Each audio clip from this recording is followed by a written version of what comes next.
Hello दोस्तों, welcome to arts वाला। स्वागत है आप सभी का आज के इस नए वीडियो में। आज हम लोग देखने वाले हैं बिहार बोर्ड 12th ज्योग्राफी की कड़ी में। आज हम लोग देखने वाले हैं चैप्टर नंबर 7। चैप्टर नंबर क्या है? 7, जिसका नाम है तृतीयक एवं चतुर्थ क्रियाकलाप, मतलब थर्ड एवं फोर्थ एक्टिविटी जो होता है वो देखने वाले हैं। सब्जेक्ट हमारा ज्योग्राफी है। तो चलिए हम शुरू करते हैं। तो इसमें हम लोग इस प्रकार से देखने वाले हैं ताकि आप लोग ऑब्जेक्टिव और सब्जेक्टिव दोनों एक साथ कंप्लीट कर सकते हैं। तो चलिए, यह एक प्रकार का क्रैश कोर्स है, तो निश्चित रूप से इसे शेयर कीजिए और ढेर सारा प्यार दीजिए। तो चलिए हम शुरू करते हैं। तो पहला हमारा क्वेश्चन है, जो फुटकर व्यापार से आप क्या समझते हैं? तो ये काफ़ी इम्पोर्टेंट क्वेश्चन है, तो इसे याद रखिएगा।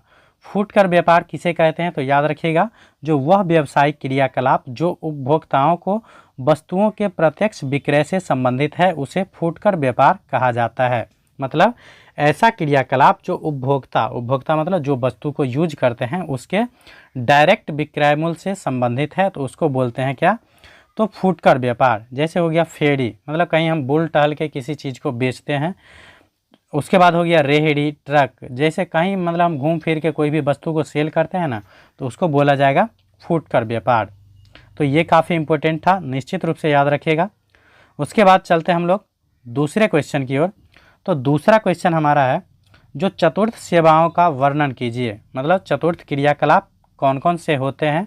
तो याद रखिएगा, जो चतुर्थ क्रियाकलाप अनुसंधान और विकास पर केंद्रित होता है। मतलब मेनली जो होता है अनुसंधान को बोलते हैं रिसर्च। तो चौथा सेक्टर जो होता है ये अनुसंधान पर होता है और विकास मतलब डेवलपमेंट पर होता है। और विशिष्टकृत ज्ञान, प्रौद्योगिकी कुशलता और प्रशासकीय सामर्थ्य से संबंधित सेवाओं को अनंत नमूने के रूप में देखे जा सकते हैं। मतलब चतुर्थ सेक्टर में क्या आएगा? तो याद रखिएगा, अनुसंधान काम, किसी भी चीज़ पर हम रिसर्च करते हैं तो वो चतुर्थ सेक्टर में आएगा।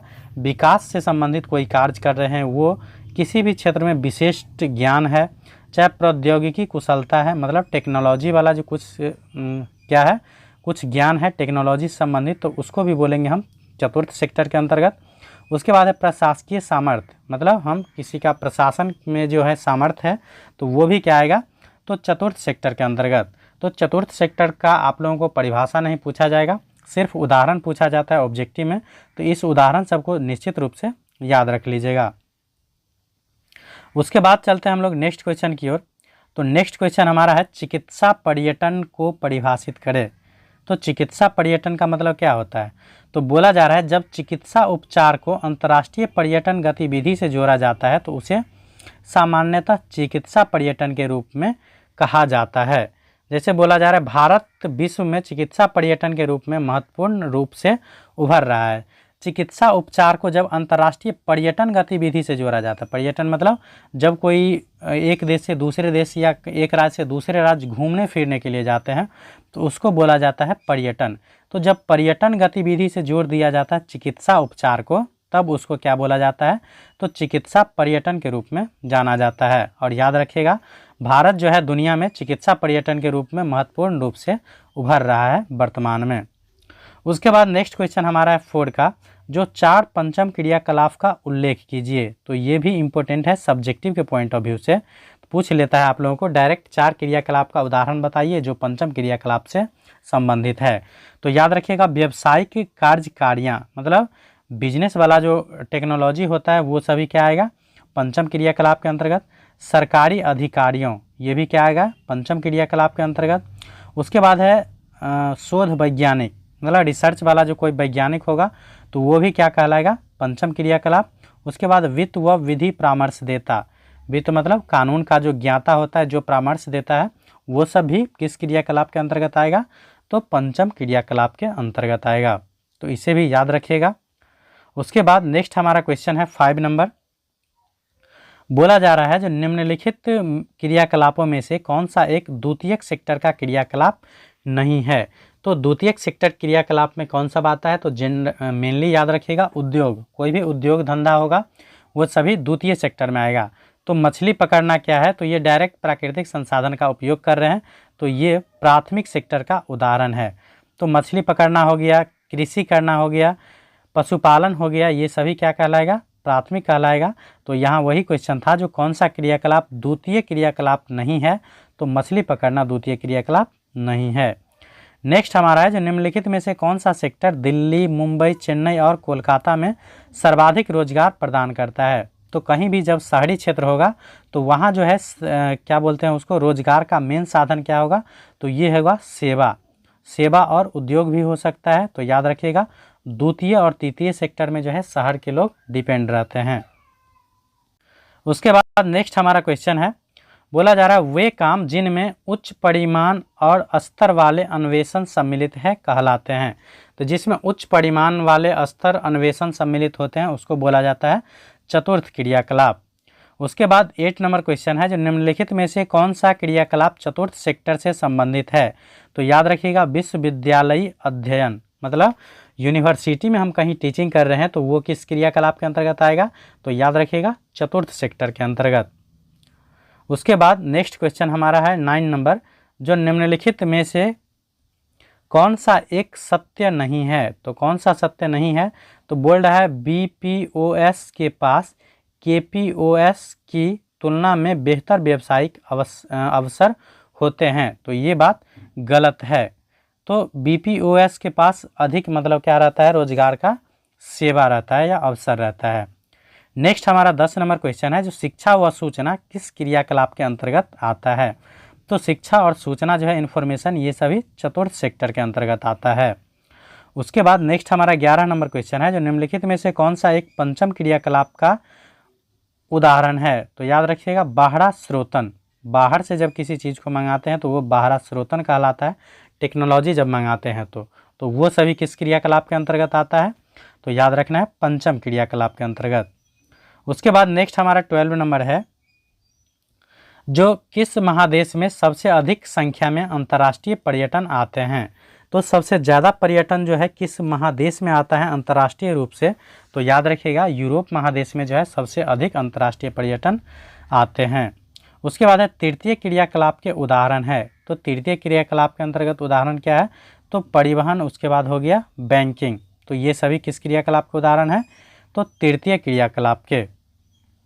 उसके बाद नेक्स्ट हमारा 14 का बोला जा रहा है, ज्ञान प्रकरण बाहरा स्रोतन के निम्न में से कौन सा उदाहरण है।